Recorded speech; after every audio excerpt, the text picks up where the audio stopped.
Eu sou o Carlos Magno de Lima e Silva, eu sou autor do projeto Balões de Santos Dumont e Outras Invenções, que está comemorando agora, esse ano, 25 anos de atividades culturais, científicas, artísticas, turísticas e ambientais.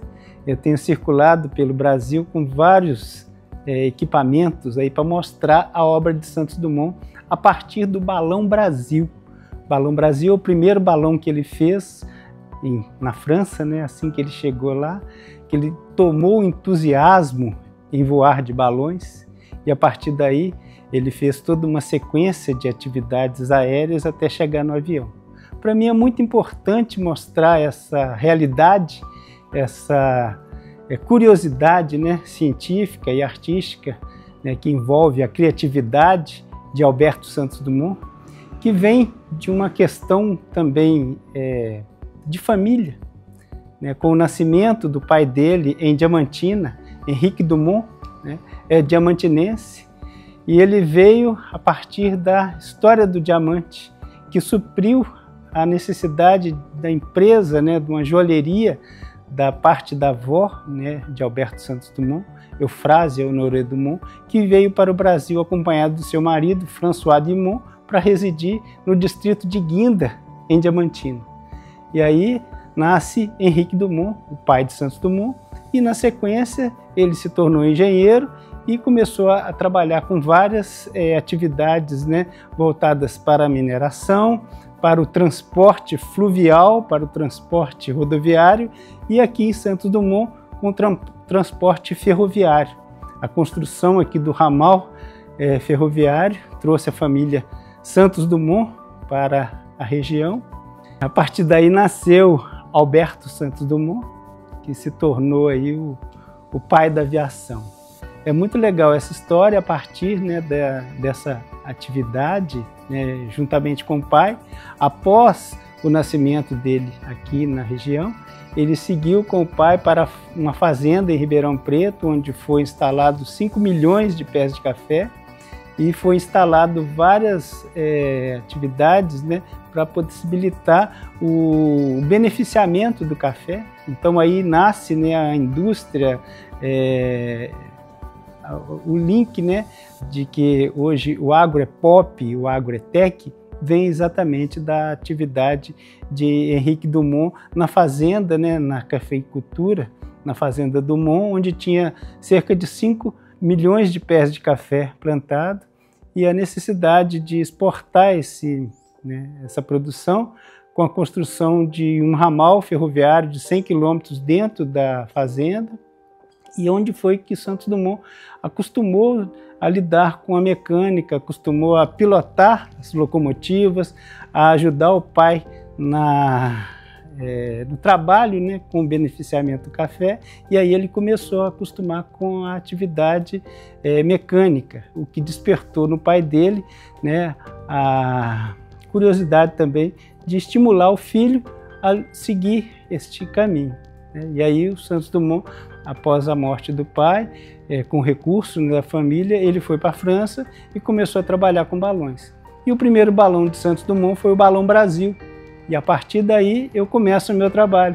Eu era designer de balão numa empresa em Belo Horizonte e comecei a construir o Balão Brasil. Eu fiz uma réplica do Balão Brasil que eu utilizo em diversos eventos pelo Brasil. Eventos esses que demonstram a criatividade de Santos Dumont, e eu utilizo o balão em atividades interativas, com crianças, com jovens, com adultos, e o balão ele se tornou um telão inflável. Eu projeto a história de Santos Dumont na superfície do balão, que é muito legal. Em 2005 eu tive a oportunidade de participar das comemorações oficiais do governo brasileiro para os 100 anos da construção do 14 bis.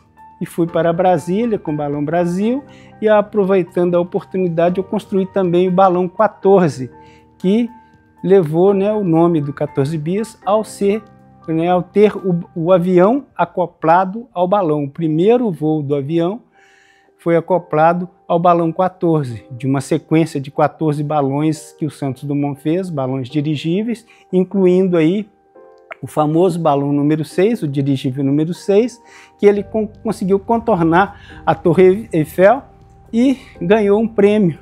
E esse prêmio ele dividiu entre os funcionários dele e os pobres de Paris. E por isso ele começou uma fama de uma pessoa bondosa, né, que é muito legal na parte social de Santos Dumont.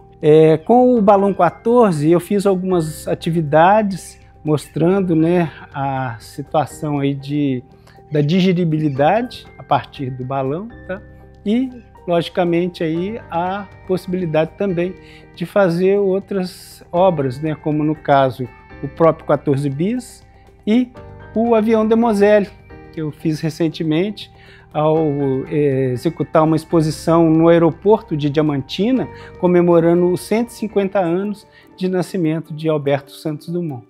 E comemorando também, logicamente, né, o fato do pai dele ter nascido em Diamantina. E aí deu a ideia de se fazer um memorial Henrique Dumont, buscando revivenciar essa história do pai de Santos Dumont, que é muito importante também no contexto do empreendedorismo e das atividades, né, mecânicas no Brasil no final do século XIX. Bom, o Balão Brasil, a réplica do Balão Brasil que eu utilizo, ela tem uma característica muito interessante, porque nos eventos em que as crianças participam, elas sobem no balão como um atrativo, né? E além disso, no período noturno, eu uso o balão para projeção de filmes, o que é muito legal. Eu já vi gente chorando debaixo do balão vendo filmes sobre a história de Santos Dumont, que no final da vida, né, dele, ele, né, acaba tendo uns problemas de saúde e tal, então ao relatar isso as pessoas ficam muito emocionadas, tá? O balão ele tem uma característica assim, fantástica, porque mexe com a imaginação das pessoas, tá? E ao olhar o balão no alto, né, é como se a gente estivesse elevando mesmo o olhar para uma outra história, para uma outra questão cultural e artística, né? Porque quando você eleva o olhar, é como se você estivesse sonhando, né? Viajando no espaço. E a gente tem que entender que a obra de Santos Dumont, ela realmente tem essa característica. E uma das coisas que o projeto busca é fazer com que as pessoas compreendam que toda a obra de Santos Dumont, todo o conhecimento adquirido e trabalhado por ele durante anos, né, na resolução de problemas aeronáuticos, deve ser contextualizado como obra-prima do patrimônio cultural, artístico e tecnológico da humanidade. É uma campanha que a gente está fazendo, buscando conscientizar as pessoas de que a obra de Santos Dumont ela também tem que ter esse mérito, tá? Ser transformada, né? Ser demonstrada que todo o esforço que ele fez foi em prol da humanidade e que esse esforço deve ser, digamos assim, colocado, né, diante da Unesco, né, de outras organizações como obra-prima do patrimônio cultural da humanidade. E isso é muito importante. E aqui, principalmente, por estar em Santos Dumont, eu acho que a gente deveria, né, fazer uma campanha para poder levar essa ideia em frente e buscar aí as pessoas que possam contribuir com isso, tá? Da gente realmente fazer essa ideia se tornar uma realidade.